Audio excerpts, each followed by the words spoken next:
What's going on, guys? It's your boy Woodsy Owl here, and I am going to go over my new draft for the West Virginia Noctowls in the QDL, which this season is going to be a National Dex draft. And in addition to that, there will be DLC leaked movesets, meaning that all of the mons that are not currently in Pokemon Sword and Shield had additional movesets that they would have learned had they gotten bumped up through Pokemon Home that were leaked through data mining. So stuff like Zapdos, who does not regularly get Hurricane, we assume that it can in fact learn Hurricane because whenever it gets the ability to come into Gen 8, which maybe could happen through the DLC, we don't know. They have the data in the game for it. And they have the data that says it will learn Hurricane whenever that time comes. So stuff like that is going to be included in the draft. In addition to that, there is going to be no Z crystals, no Dynamaxing or Gigantamaxing, and there's also going to be no Megas, which I think with such a huge pool of mons to pick from nowadays, and that the fact that we're going to get a lot of new items and new movesets for all these mons, are going to have a lot of new broken toys to play with. I'm interested to see how that works out because I think it might. I think the meta without all of those like broken generation mechanics will be interesting to see how balanced the game is without them. There's 16 coaches in the draft. I, unfortunately, out of 16, had the 12th pick in the draft, which is, in a 16-man draft, is about as stinky as it gets, I think. If you're at the end of the draft, at least you get the wheel, and you get like 2 picks right in a row, so you know that you don't have to worry as much about getting sniped. But with 12, you're nowhere near the wheel.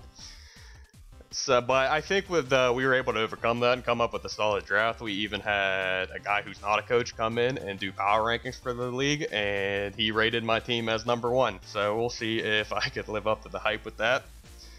But going along from that, let's move into our first pick, which is Heatran. Heatran is just one of my favorite mons to use in general. I've never gotten to use it in Draft League, but I am excited to now, and it got a little bit of a buff through the DLC. Not anything huge. I think, honestly, the biggest one is a Gen 8 buff, being that there's no hidden power ground. So it will actually be able to wall a lot of stuff in draft that it should be walling, like a lot of psychics and flying types and stuff that can't run HP ground anymore to just run through it. It did also get some pretty good physical coverage, but I don't really see myself running physical Heatran all that often. It got body press, it got self-explosion, or self-destruct rather, and I think it's just a solid mod to start off the draft with. Steel Fire is great typing. It's a good hazard setter with rocks. It's a good breaker. It can break through stall, and with that, we picked up a very obvious next pick, which I think a lot of the time whenever in draft you get Heatran, you get my next pick being Tapu Bulu. They have incredible defensive synergy together. Pretty much all of their weaknesses are resisted by each other, and I think Grassy Terrain from Bulu really helps Heatran a lot because Heatran doesn't have any reliable recovery. So the Grassy Terrain, in addition to leftovers and stuff, can make Heatran live for what feels like forever. Bulu, speaking of the DLC movesets, got a huge buff with the DLC. It's like it's the Pokemon that it always should have been now, in my opinion. It finally got Play Rough, which is the big one. So it's not just a grass type anymore. It is actually a fairy type now, with good Play Rough, and in addition to Play Rough, it got a lot of great complementary moves to that to be able to break through things that would normally resist its Play Roughs. It got Close Combat to break steals. A lot of people talk about Close Combat more, but I think personally High Horsepower is just as, if not more important, because not only can you break through the Steel types, but you could also break through the Poison types with High Horsepower. Fairy and Ground typing together is incredible offensively, and since it has High Horsepower, it doesn't have to worry about its own Grassy Surge, because it will not get weakened like whereas Earthquake would get weakened with his own Grassy Surge, so it doesn't get in his own way. It also got Darkless Lariat too, which is a solid move. I don't know that I'll be running it that often, but it is a great cover option.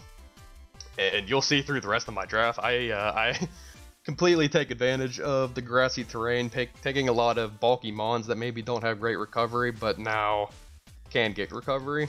My next pick, I decided to go with Haxorus just to even off my Steel Fairy Dragon Core, which I'm not a huge believer in like those kind of cores and stuff. I think as long as you have great defensive synergy, it doesn't really matter what typing you are. But Haxorus is a mon that I've wanted to get for a long time anyway. It's a great breaker. I love that 147 attack stat, especially being able to spam stuff like Outrage, which is something that's hard to switch into. It gets Poison Jab and stuff like that to beat the fairies that are going to want to switch into it. It gets Earthquake, and now it gets Close Combat in Gen 8. So those are things that could all break through resists of Outrage. I am looking forward to clicking some Choice Band Outrages and seeing what happens with that. It gets First Impression now too, which is an incredible priority move. Having Mold Breaker allows it to Earthquake a lot of levitating mons that would normally be able to check a mon like Haxorus, but now can't. And Unnerve pretty much does the same thing. It just, you know, you can't run a Berry against it. If I'm going to run Unnerve, that would let you eat a hit that normally you wouldn't be able to, so I don't have to worry about that kind of stuff with Haxorus either. Swampert is another one of those mons that I was talking about that really loves grassy terrain. It's just a nice fat, like water ground is such a good type, especially defensively and offensively even. So being able to come in on a lot of moves and not have to worry about getting chipped down as much as I normally would, having leftovers and grassy terrain recovery, adds another great rocker to my roster. As well as, I know I said usually don't care about cores, but it's now I have both my Fairy Dragon Steel core and my Fire Water Grass cores done. Swampert also got some pretty good buffs with DLC. I think high horsepower is one that normally wouldn't really matter, but because I am running Tapu Bulu, it'll let me run high horsepower instead of Earthquake a lot of the time, so I don't have to worry about my Earthquakes getting weakened, as well as I could always run Earth Power Special if I wanted to. I think Special Swampert is also great. It gets Liquidation now, so it's Liquidation is a little bit better than Waterfall a lot of the time. It gets Darkest Lariat too, which again, I don't know how much I'm going to be running Darkest Lariat Swampert, but it's a great coverage option, and it gets Bulk Up now, which it got cursed before, so I don't know how big of a deal Bulk Up is going to be, especially because it's already kind of a slow mon. I don't know how much it's going to care about that, but it's still a nice upgrade to have. We decided to pick up some speed with our next pick. Being Crobat, 130 speed is incredible. Haxorus at this point was our fastest mon, which did not even hit 100. So it's nice to pick up something like Crobat. Crobat also fills another huge hole in my team so far, which is it's my only defogger. It is, and again, it's also my only mon with a momentum move and U-turn, which I think getting in Haxorus as much as possible just to be able to click huge attacks is something that I really should be prioritizing from the rest of the draft. After I think at this point I realized that like I didn't really have a lot to do that. So from here on out, I pick a lot of Vault turn mons, and Crobat is the first of those. Crobat got Hurricane with the DLC, which is a big deal. Maybe Nasty Plot Crobat won't be garbage anymore. I think Nasty Plot Hurricanes, no matter, I don't care about that 70 special attack. Plus 2 Hurricane's gonna hurt some stuff. Infiltrator and Inner Focus are good good abilities for a fast mon to have, because you could break through subs without having to worry about getting outsped and killed beforehand, and Inner Focus lets it so you don't have to worry about getting faked out by slower mons. You could just straight up attack them and not worry about getting flinched. And I think Crobat just has a great defensive typing too. I think I have a lot of mons on my team at this point that have great defensive typings and great defensive synergy. And as well as having, like, I think every mon on my team could be run offensively very effectively. So I have a lot of mons that could go both ways with that kind of stuff. After this, I picked Greninja. A big reason for picking Greninja is, in addition to its incredible speed tier, it gets hazards such as Spikes and T-Spikes, which, if I wanted to stack hazards on somebody other than Stealth Rocks, this would be the mon that I would bring to do so. As I'm sure you probably figured, by it being so cheap and me getting it so late in the draft, I am limited to only being able to run Torrent, because Protein and Battle Bond are banned, which is pretty standard in draft. They are a lot more broken in draft than they would be in OU ladder, because you have so much versatility using those things. I usually prefer getting a bulkier dark type on my team because a bulky dark type is something that I personally like to prioritize a lot, especially in a meta now with no pursuit where ghosts and psychics are very scary. I usually like getting something a little bulkier with my dark type, but I think just because Greninja can provide so many other things, other utilities, speed stat, everything like that, I am absolutely okay with this pick.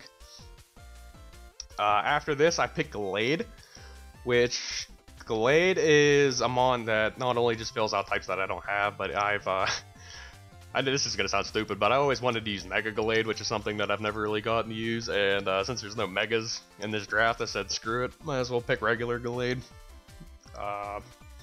Other than that, it's just another great breaker, 125 attack. It's hard to switch into fighting Psychic. There are definitely mons that could do it, but it gets knockoff coverage and stuff to deal with a lot of the mons that do.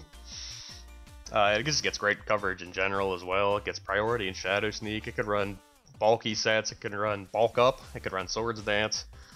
It's a mon that I think has a lot of versatility hidden within it, and it fits a good speed tier in my team too.